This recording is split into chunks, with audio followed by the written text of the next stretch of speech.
Shalom, selamat malam rekan muda, Bapak Ibu semua yang mendengarkan siaran ini melalui radio RRI ataupun rekan muda, Bapak Ibu semua yang menyaksikan podcast ini melalui channel Berita Umat BMV Production Katedral Bogor. Senang sekali saya Aldi hari ini bisa kembali bertemu dengan rekan muda, Bapak Ibu semua yang secara khusus pada pertemuan ini kita akan membahas mengenai aksi puasa pembangunan tahun 2025. Seperti kita ketahui bahwa pada tahun 2025 ini, Keuskupan Bogor memfokuskan tahun pastoralnya untuk pemberdayaan orang muda dan lanjut usia. Khususnya untuk APP 2025 ini, tema yang diangkat adalah memberdayakan orang muda dengan reksa pastoral kreatif. Yang di sini nih. Ya, jadi ini yang akan kita bahas di pertemuan hari ini. Dan saya senang banget hari ini karena saya nggak sendirian. Ada Kak Nora. Halo Kak Nora. Hai, hai semuanya, apa kabar? Selamat Kabar pagi, baik. siang, atau malam ya. Ya, tapi yang dengerin radio selamat malam Kak, karena tayangnya Oh, selamat malam. malam. Oke, selamat malam Mm-mm. semua. Ya, Kak Nora ini adalah pendamping remaja dan orang muda dari wilayah MMA di paroki kita. Selain Kak Nora, juga ada Helena. Halo Helena. Halo Kak Nora, halo Kak Aldi, dan halo Hai, selamat malam Halo, semuanya halo. yang menyaksikan. Selamat malam juga Helena. selamat Jadi malam Helena. Helena merupakan perwakilan orang muda Katolik juga dari wilayah MMA. Nah, ini mungkin pertanyaan ya buat Bapak Ibu semua dan rekan muda semua. Mengapa saya ditemani oleh teman-teman dari MMA? Karena rupanya di pertemuan keempat APP tahun ini tuh istimewa untuk teman-teman MMA. Karena mengangkat kisah kehidupan yang diambil dari kegiatan Bina Iman Remaja dan OMK di wilayah ini. Saya juga dari OMK, dari MMA kebetulan. Nah, Kak Nora dan Helena bangga nggak nih cerita wilayah kita untuk pengembangan remaja dan OMK masuk sebagai kisah inspiratif sehingga dimasukkan di APP. Bangga ya Bangga Hel banget, ya. Heeh. pasti Apalagi dong. kalau ya bangga banget. Ternyata yang kita Hmm, lakukan itu, yang kami lakukan, semoga bisa bermanfaat untuk banyak rekan muda lainnya di lingkungan lain dan wilayah lain di paroki kita ya Kak Aldi ya ya dan nggak Helena. ya nggak cuma paroki kita ya Kak, mungkin ada Iya. teman-teman dari paroki lain selain Oh dari ya paroki Keuskupan PMV Bogor Katedral. ya. Ya, Iya iya iya. wilayah kita bisa menginspirasi. Tapi kan Nora dan Helena, Hmm. yang lebih penting nih bukan bangganya tentunya ya, tapi Iya iya. ada tanggung jawab besar yang harus kita lakukan, yaitu untuk terus mempertahankan keaktifan dan terus mengembangkan OMK di wilayah kita. Bener nggak? Betul banget Kak. Betul. Ya, tapi meskipun nanti pembahasan seputar OMK MMA ada di pertemuan keempat, tapi kayaknya kita mesti cerita dulu nih Kak Nora. Dari pertemuan Oke. satu dan sampai pertemuan tiga sebelum nanti kita masuk ke pertemuan empat, itu ada apa aja sih Kak? Biar kita dapat benang merahnya nih dari pertemuan awal Hmm. sampai nanti di aksi nyata untuk pengembangan OMK melalui karya-karya reksa pastoral yang kreatif. Oh Gimana gitu. tuh Kak? Jadi kita kilas balik ya Kak ya. Mm-mm. Yang pertama Oke. sama kedua dulu kali ya. Kak Aldi Mm-mm. mungkin bisa yang pertama? Masih ingat nggak Kak yang pertama apa Kak? Apa ya? Kayaknya yang pertama itu kan membahas tentang orang muda dalam kehidupan modern ya Kak Nora ya. Iya betul. Mm-mm. Kenapa tuh Kak? Di kehidupan modern tuh gimana Kak? Lempar lagi ke Kak Nora nih, Hel. Sebentar, lihat contekan lagi. Agak lupa Mm-mm. nih. Tapi Mm-mm. gini Kak, Mm-mm. kalau kita bicara tentang modern itu kan berarti Mm-mm. sepertinya tuh berhubungan dengan teknologi, kemajuan zaman gitu ya. Mm-mm. Dan bagaimana posisi kita bisa bilang kita orang muda ya Kak, karena kita mendampingi, jadi kita juga muda ya. Ya, Bagaimana semangat posisi, kita setidaknya ya semangat kita semangat muda muda ya Kak. ya. Jadi bagaimana posisi orang muda Katolik ini dalam gereja tentunya ya Kak ya, Mm-mm. Eh, dengan kesibukan mereka, dengan banyak hal yang mereka alami dalam dunia modern ini, bagaimana mereka bisa mengisi diri mereka dan masuk ke dalam kehidupan gereja. Mungkin seperti itu ya Kak ya. Uh, Terus juga di pertemuan pertama ini Hmm, kita juga bisa melihat bahwa orang muda itu nyatanya punya sifat-sifat, punya kebiasaan-kebiasaan positif yang berhubungan juga dengan perkembangan zaman. Tentunya yang tadi Kak Nora udah betul. sebut, berhubungan teknologi, kemudian sifat-sifat yang mungkin mendukung dan positif untuk pengembangan gereja pada khususnya. Teman-teman muda ini tuh aktif, kreatif, inovatif, dan Betul. tentunya melek teknologi, sehingga bisa Mm, memanfaatkan teknologi menjadi media untuk pengembangan gereja gitu Kak. Jadi betul. itu Ya, uh, baik. mm, Ya. mm, Jadi seperti Kak Ali bilang, modern, kreatif, inovatif, tapi juga ada sisi yang sepertinya kurang kurang apa ya Kak ya, tidak sebaik yang kita bilang tadi. Seperti mm, misalnya mereka jadi mudah menyerah atau mungkin tidak sabaran gitu ya Kak ya. Jadi mungkin karena semuanya serba instan, jadi mereka tidak terlalu senang dengan proses ya Kak ya. Jadi nggak mm, mau nunggu lama gitu loh Kak. Jadi mm, maunya mm. semua serba cepat. Kalau Ya. misalnya tidak sesuai, mereka bisa jadi kemudian mutung atau ah udah deh nggak usah kayak gitu. Benar Kayak nggak sih relate Kak kayak banget gitu? nih, kayak relate banget ya kan Nora Kayaknya ya. Kak Nora tahu Karena kan banget baru nih. 2 tahun lalu mungkin ya OMK ya. Ya, tapi nyatanya memang begitu Kak Nora. Seperti selain yang Betul. tadi sifat-sifat positif yang Hmm, bagaimanapun orang muda itu aktif, kreatif, inovatif, energetik ya kan iya, untuk iya, melakukan aktivitasnya dan tentunya melek di teknologi yang semakin berkembang sekarang ini, ya memang nyatanya juga ada sifat negatif yang mungkin kita sadari bersama seperti Kak Nora bilang tadi. Banyak ya nggak semua ya, tapi banyak juga iya. yang mageran, yang malas gerak Mhm. gitu ya. Banyak juga yang gampang kurang tangguh gitu ya dibandingkan dengan Iya, iya, angkatan-angkatan yang mungkin lebih lama. Ya ini memang sesuatu fenomena yang kita hadapi Kak Nora. Tapi iya, gereja melihat bahwa apapun kondisinya, kaum muda ini tuh ya gereja masa kini dan masa depan. Dan kita iya. harus bisa manfaatkan sisi positif orang muda ini untuk pengembangan gereja tentunya. Betul, betul sekali Kak Aldi, betul. Gitu ya. Jadi kalau di pertemuan APP yang pertama ini kita juga membahas generasi orang muda kan Ora ya. Jadi kalau kita Iya, kenal kan ada generasi kolonial ya, kalau jadi generasi zaman dulu lama ya. sekali itu ya. Baby boomers ya, generasi X, Y, X. Z ya, udah mulai sampai Mm, ke Z, ada milenial juga, itu juga dibahas bagaimana mereka ternyata punya karakter-karakter yang mirip di periode kelahirannya gitu ya kan Nora iya, ya. betul, Karena betul, ya memang betul. pasti mereka juga terbentuk, teman-teman muda ini juga terbentuk dari lingkungan yang dihadapi di masa itu. Nah, tentunya di pertemuan pertama ini kita mesti menyadari bagaimana sifat-sifat OMK kita yang sekarang gitu sehingga ya gereja pun dan kita yang mungkin lebih tua juga harus lebih memahami karakter mereka itu bagaimana untuk nanti kita bisa mengembangkan gereja ini bersama-sama gitu. Sebelum Betul. ke Helena ya, Len, nanti dari sudut pandang OMK nih ya di pertemuan Yang pertama sebenar-benarnya ya, Kak, yang OMK yang sebenar-sebenarnya sebenar-benarnya. ya. Nah, kita mau bahas dulu nih masih sama Kak Nora. Di pertemuan kedua Nah, Kak, kita membahas apa Kak Nora? pertemuan kedua itu udah masuk ke intinya ya, Kak ya, sudah Hmm, mulai masuk, yaitu tentang dengan tema gereja dan orang muda Katolik. hmm, Jadi di pertemuan pertama APP kan kita diberitahu tentang dikasih gambaran, mappingnya gimana sih sebenarnya orang muda itu hmm, saat ini seperti apa gitu ya, hmm, dengan hmm, persoalan dan problematika yang mereka hadapi. hmm, Lalu yang kedua ini, APP pertemuan kedua ini masuk kemudian ke permasalahan utama mungkin ya Kak ya yang diangkat hmm, untuk tema APP tahun ini yaitu gereja hmm, dan orang muda. hmm, Bagaimana gereja menyikapi orang muda Katolik gitu ya Kak. Jadi karena kan orang muda Katolik ini pastinya kan akan jadi penerus ya Kak ya.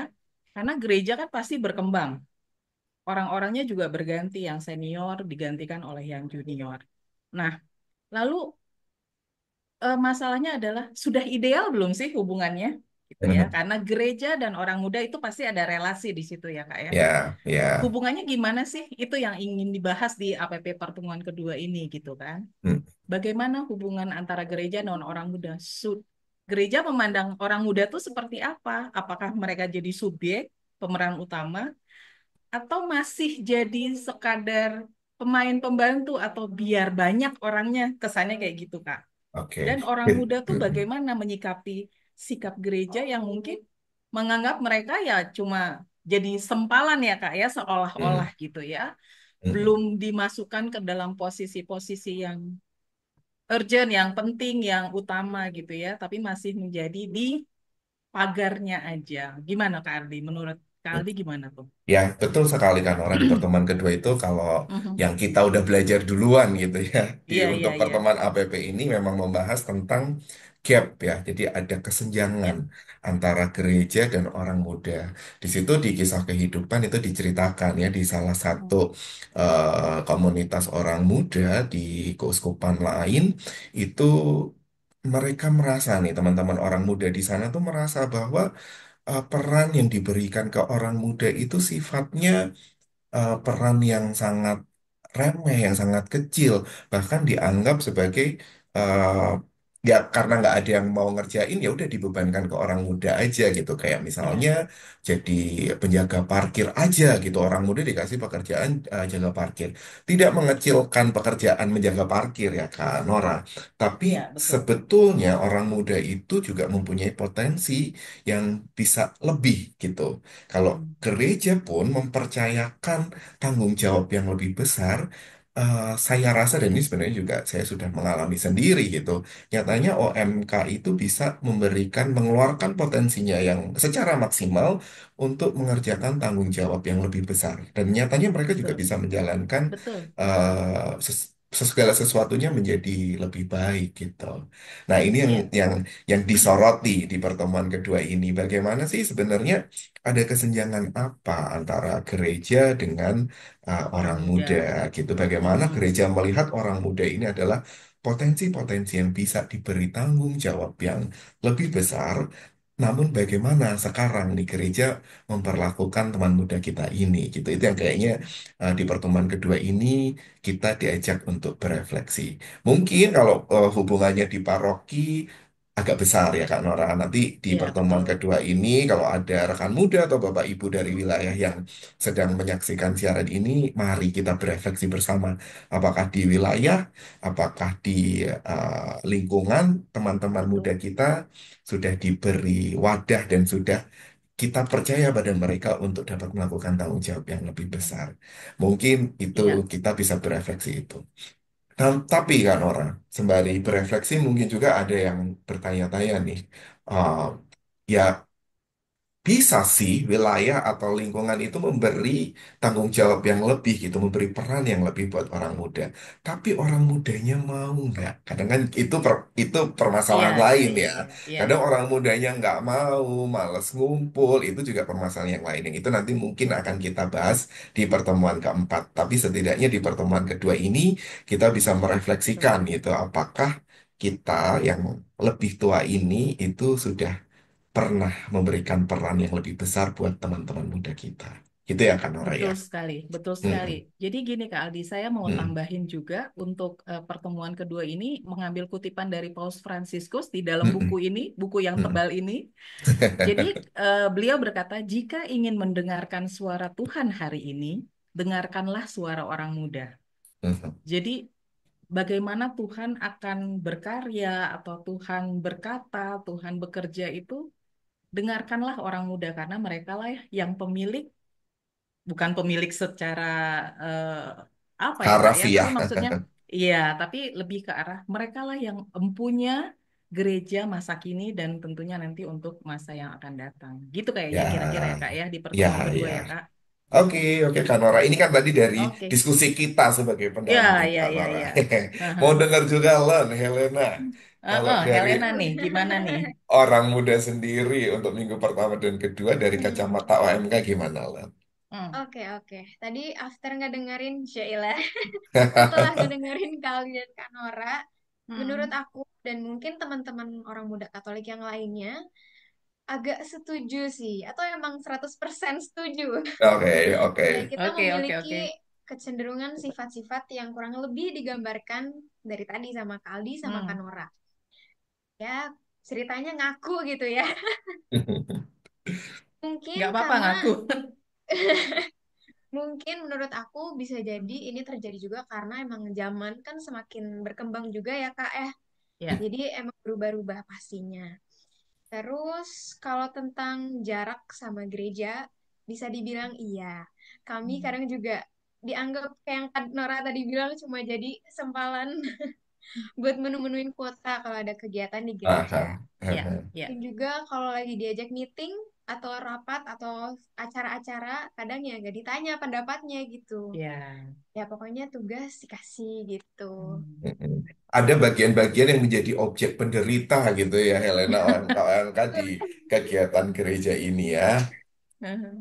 Ya, ya oke. Tapi itu satu problem yang nanti kita perlu renungkan. Tapi again ya, ada another problem juga. Yang nyatanya OMK-nya juga udah dikasih tanggung jawab lebih, udah dikasih peran lebih. Tapi dari mereka yang sendiri yang masih kurang berminat gitu untuk lebih Ya, aktif di kegiatan menggereja. Ya, nanti kita bahas di pertemuan keempat. Ya, tapi betul yang disampaikan Helena tadi, ada kondisi yang memang orang muda ini memang kita seringkali ya, mungkin gereja seringkali atau kadang-kadang itu menganggap teman-teman kita sebagai objek penderita ya. Kalau di saat betul. yang lain tidak bisa mengerjakan, tidak mau mengerjakan, akhirnya diserahkan ke OMK, yaitu pasti Ya, suasananya menjadi tidak nyaman buat OMK betul. gitu ya, Len ya. Jadi ada di Ya, poin terakhir ya Kak, biasanya eh, dari eh, dari list untuk kegiatan 1, 2, 3, 4, 15 gitu, serahkan mm. saja ke OMK. Mungkin seperti itu ya Kak ya, dalam Ya, prakteknya gitu. iya, Sadar tidak sadar kita sadar lakukan itu ya Kak sadar ya. tidak sadar dan saya juga menemui sendiri ya Betul, kadangkala betul. begitu betul Iya, kan orang. betul, betul. Heeh. Oke, tapi dengan adanya topik ini yang diangkat oleh setidaknya Keuskupan Bogor melihat Hmm, kesenjangan gereja dan orang muda dan menyadari bahwa ada kejadian seperti ini sebetulnya ini langkah awal. Ternyata gereja kita itu sudah membuka pikiran nih bahwa betul. saatnya untuk berbenah dari kondisi yang kurang sehat ini. Pun tadi juga sudah disampaikan oleh Kak Nora, Paus Fransiskus sendiri juga sudah memberikan nasihat ke kita bahwa peran orang muda ini nyatanya sangat besar. Oke ya Kak Nora ya, kita lanjut Iya, aja iya. ke minggu ketiga, Pertemuan ketiga. pertemuan ketiga. Jadi di pertemuan ketiga Iya, itu di kisah kehidupan kita akan bertemu dengan Dustin. Dustin ini Dustin. ya mungkin yang cukup amazing ya waktu waktu Paus Fransiskus datang ke Indonesia, momen waktu kita misa bersama di GBK, momen Dustin ini yang sangat mengena di hati yang bikin kita terenyuh. Mungkin Bapak Ibu rekan muda ingat kalau itu ada lektor yang tunanetra membawakan bacaan. Ya, Iya, itulah si iya, Dustin ini di Misa Agung betul. Paus Fransiskus di GBK. Tugas ini itu diberikan ke Dustin berawal dari penampilan Dustin di perayaan ulang tahun ke 100 KWI. Banyak yang terkesima dengan penampilannya sehingga kemudian Mhm. dia diminta untuk menjadi lektor di GBK. Rupanya waktu Dustin diminta itu juga nggak langsung diterima oleh Dustin. Karena ya Dustin dengan segala keterbatasannya diberi tanggung jawab yang begitu besar, cukup stres ternyata ya sampai memikirkan apakah ini akan diterima atau tidak. Karena yang menjadi kekhawatiran Dustin, Dustin akan kecewa. Akan kecewa, akan mengecewakan ya. Nah, tentunya kalau tidak bisa membawakan dengan baik dia ya kecewa dan akan mengecewakan banyak pihak. Setelah dipikir, makin lama makin stres, pada akhirnya berserah kepada Tuhan dan Ya, akhirnya diambil. Yang menarik, Kak Nora, ya. dan Helena. Rupanya uh, Dustin ini setelah membawakan tugasnya dengan baik itu banjir dengan pujian ya. Banyak yang bilang ke Dustin, Dustin kamu keren banget gitu.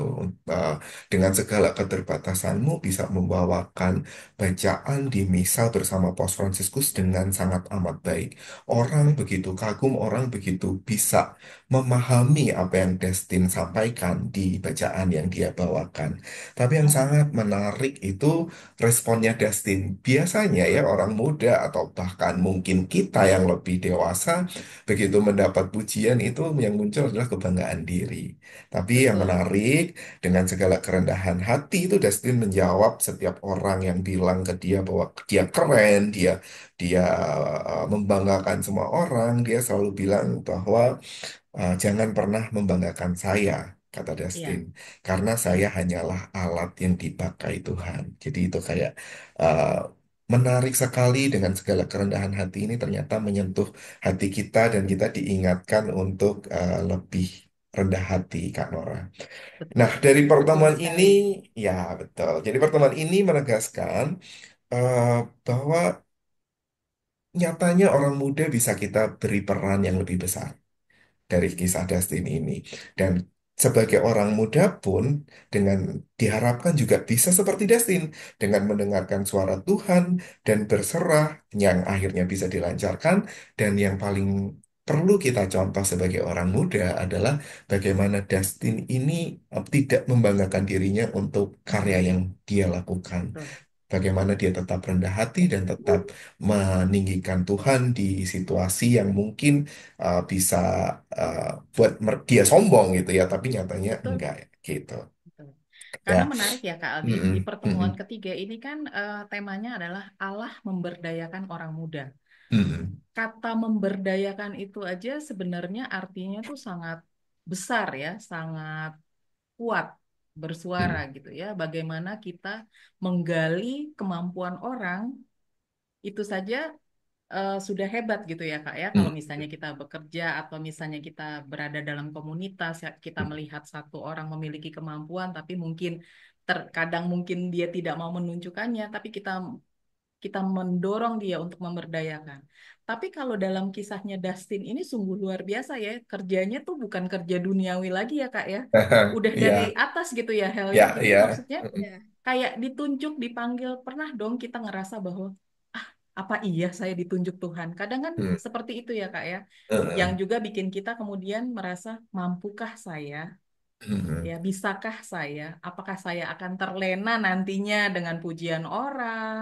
Terus kemudian saya jadi apa ya, mengaburkan karya Tuhan itu sendiri kan kadang-kadang ya Kak, kalau kita jadi berbangga insecure hati, ya Kak. betul dari insecure itu kadang mungkin jadi jumawa gitu ya Kak ya, jadi besar kepala atau apa itu kan jadi bias gitu loh karya Tuhannya. mm-mm. Tapi di sini mungkin kalau secara fisik Dustin tidak melihat, tapi dia bisa melihat panggilan Tuhan itu yang sungguh luar biasa. Makanya judulnya juga sungguh luar biasa ya, memberdayakan orang muda. Dan itu Ya, Allah sendiri yang memberdayakan, bukan entah mm-mm. pastor atau ketua KWI karena waktu itu sedang ulang tahun gitu ya Kak, atau panitia Pak Jonan misalnya waktu itu ketua panitianya yang memberdayakan, tapi itu udah kita udah nggak bisa katakan lagi gitu ya Kak, karena Tuhan sendiri yang turun tangan. Kadang-kadang itu yang mungkin kadang tidak kita sadari dalam kehidupan kita sehari-hari. Kadang kita tolak, kadang ah enggak, masa sih saya nggak mau, masa sih saya bisa. Kadang kan gitu ya Kak ya. Ya Bener benar. nggak Kak sih Nora, saya bisa gitu. Kak Nora kayaknya ini nih, ada pengalaman pribadi nih Kak Nora terkait ini. Enggak, saya Bagaimana? sih, tapi pasti nih semuanya punya pengalaman-pengalaman seperti itu ya Mm-mm, Kak, khususnya jika kita bicara tentang hidup bergereja, menggereja seperti itu, tentang panggilan, tentang pelayanan atau apapun itu. Kadang kita merasa, benarkah saya mampu? Apakah mm-mm, saya tadi tidak akan mengecewakan? Apakah saya tidak akan bikin malu yang ngajak atau seperti apa? mm-mm. Cuma kadang kita lupa bahwa yang harus kita lakukan lebih dulu adalah jika sudah ada panggilan itu berarti memang kamu dipilih gitu loh. Bener Ya, nggak sih Kak? Punya ya, kesadaran betul. untuk itu gitu. Ya, ya. Artinya kalau menerima panggilan itu kamu dipilih dan orang lain melihat sebetulnya kamu mampu, gitu ya kan Nora ya. Betul, betul, betul. Jadi ya itu ada orang yang sudah melihat kamu mampu dan di satu sisi itu juga sebetulnya Tuhan sedang melihat kamu gitu dan kamu diberi Betul. kesempatan gitu. Maka ya seperti Bukalah Dustin. mata lebar-lebar ya Kak ya berarti Ya, ya. jadi ya seperti kita bisa mencontoh Dustin yang nyatanya dengan berserah, dengan Mm-mm. segala kerendahan hatinya, nyatanya bisa berjalan dengan baik. Sangat mengharukan ya Kak cerita Dustin ini Betul, dan betul. bisa Dustin ini menjadi mengharukan sekali. bisa menjadi Inspirasi ya Kak ya. inspirasi untuk kita berefleksi Menyentuh banget juga diri. untuk sebagai Mm-mm. kaum muda sih. Gitu ya Betul. Helena Kadang kan ya. pasti kamu ngalamin ya Hel ya, kalau misalnya Banget. kamu aja Helena yang jadi ketuanya, kamu aja Helena yang ini gimana tuh Hel? Kalau dilihat dari Dijalanin aja. pengalaman kamu. Helena kan wakil ketua Bina Iman Remaja ya di tahunnya ya. Iya. Iya, jadi Iya ya kan Hel? memang Pasti pernah Hmm. sih, pasti pernah. Heeh. Ya pastinya pastinya kalau orang sudah sampai menawari itu berarti sudah melihat potensi diri. Oke Kak, karena waktunya lumayan Iya mepet nih, nih ya. terlalu ini ya, kita Eh, terlalu semangat ya Kak ya. terlalu semangat. Kita langsung masuk ke pertemuan keempat yuk. Jadi di Oke, pertemuan keempat ini kita akan membahas reksa pastoral orang muda. Nah, jadi betul. Minggu keempat ini adalah inti dari APP 2025 Keuskupan Bogor karena di pertemuan keempat ini adalah wujud nyata reksa pastoral yang kreatif itu seperti apa. Kisah kehidupannya seperti yang tadi disampaikan di awal diambil dari kegiatan Bina Iman Remaja dan OMK di wilayah MMA. Tapi sebelum kita masuk ke materinya nih, aku mau tanya dulu ke Kak Nora dan Helena. Menurut Iya. Kak Nora dulu sebagai Mm-mm. pendamping Bina Iman Remaja dan OMK MMA. Untuk menjadi pendamping, sifat atau mentalitas apa ya, Kak, yang harus kita miliki? Oke Kak Aldi, seperti yang kemarin ya kita sosialisasi ya Kak Aldi ya, Mm-mm. ditanyakan juga kan sifat atau mentalitas yang dimiliki.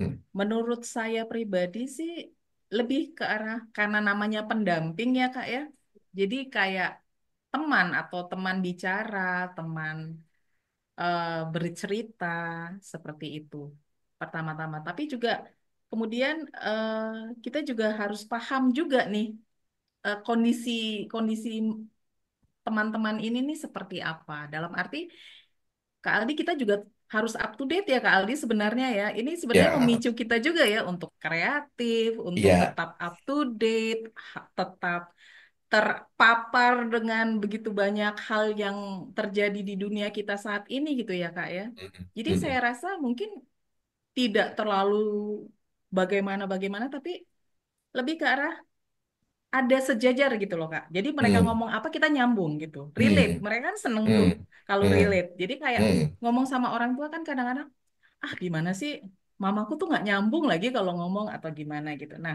karena Oke. kan ada gap tadi ya Kak ya. Gap Mm. usia, gap gap masa ya, masa ketika kita muda itu apa yang kita apa namanya kita alami dan lain-lain dan sebagainya. Tapi menurut saya pribadi sih lebih relate dengan mereka, relate dengan dunia mereka dan tetap menjadi orang-orang yang bisa mereka percaya sih sebenarnya Kak. Percayanya bukan saya mempercayakan untuk menginvestasi tidak ya Kak, tapi percaya bahwa kamu bisa saya ajak. Kak Nora, Kak Aldi, Kak Indri, Ciren itu aman untuk saya ajak bicara gitu. Oke. Tidak akan bocor misalnya atau tidak akan bikin saya jadi tambah bingung atau bagaimana gitu. Menurut Oke. saya gitu Kak.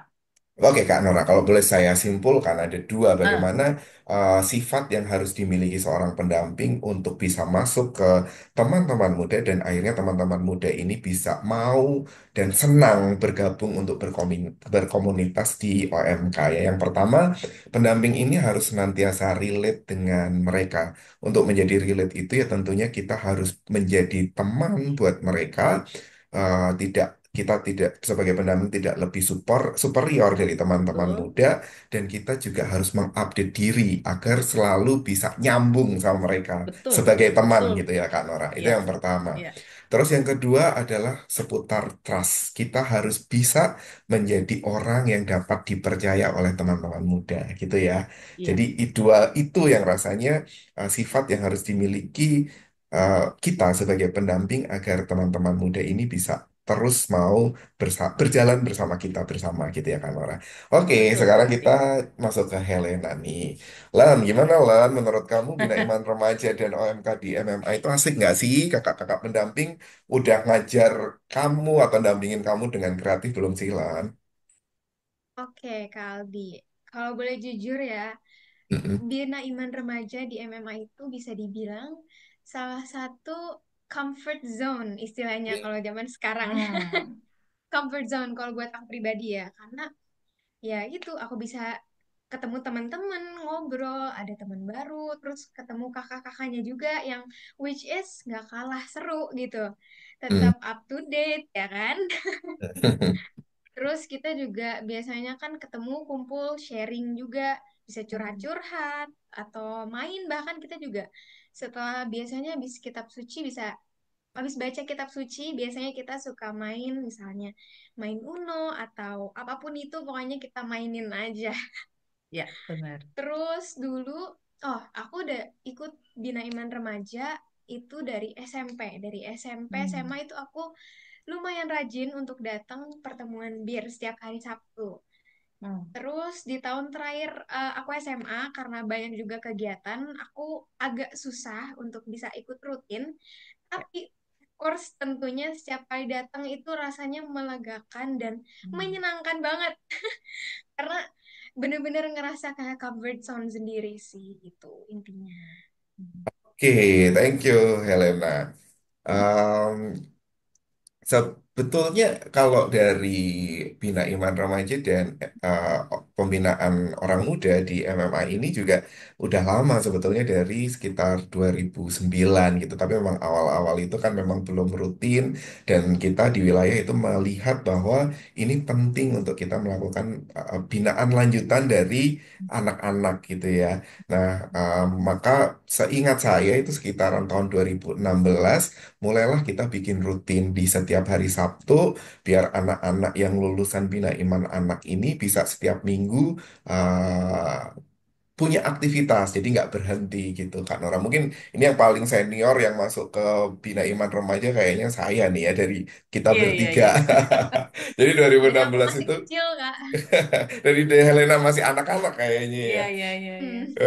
Jadi kita mulai coba rutinkan di 2016 di setiap hari Sabtu biar anak-anak yang terbiasa bina iman anak itu Iya, nggak nggak putus ya Kak ya? keputus gitu, Iya, nggak betul, betul. keputus. Heeh. Nah, selain itu kita juga ada kegiatan tahunan ya Kak Nora ya. Itu ngapain Iya, aja sih Kak betul Nora? banget.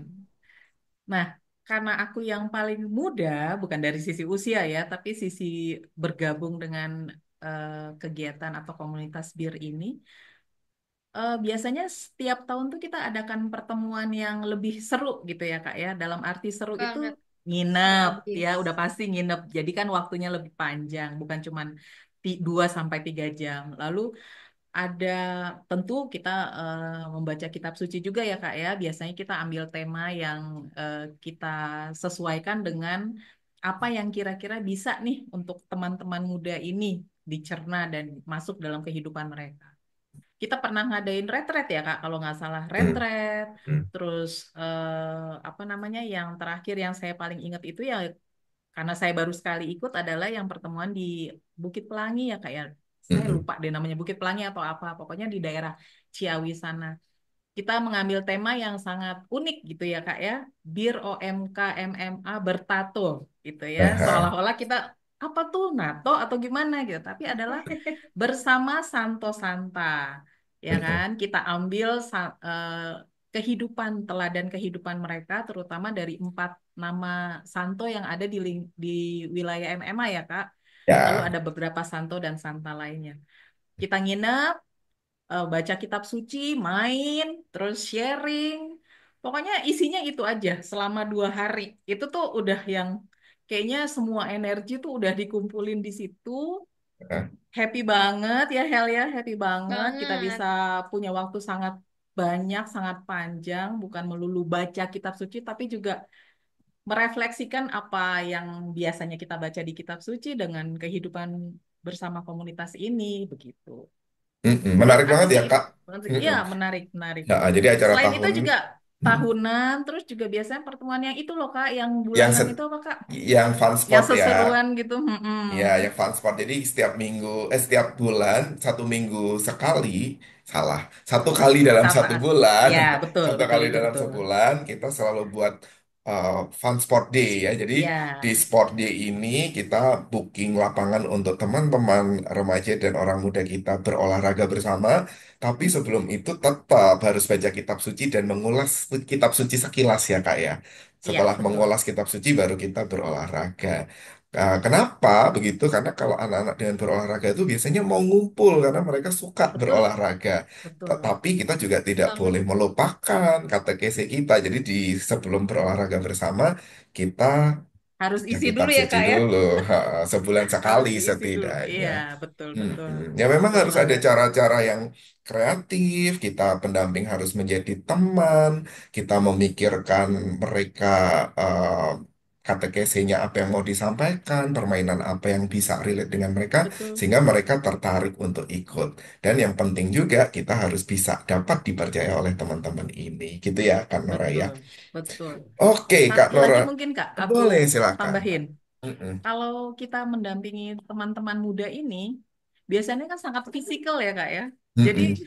harusnya pendamping juga jadi kita termotivasi ya Kak ya untuk selalu sehat karena Olahraga luar juga biasa ya. gitu ya. Luar biasa ikutin mereka ya Kak ya karena kan itu ciri khas dari kreatif itu biasanya kan sangat fisikal ya Kak ya. Sangat Mm-mm. menurut saya tuh aktivitas fisik itu sangat sangat dominan gitu ketika kita berpikir kreatif karena kalau misalnya duduk aja mereka kan cepat bosen gitu loh Kak. Ya, karena kita menjadi pendamping, maka kita jadi ikut awet muda ya, Kak ya. Betul, Karena betul. terus mikir kreatif, dan kita juga Terus aktif. berolahraga fisik juga. Terima kasih loh kakak-kakak pendamping. Ya, jadi Iya, betul. Bapak Ibu yang mendengarkan siaran ini, ayo menjadi pendamping orang muda biar kita awet muda, gitu ya, Kak ya.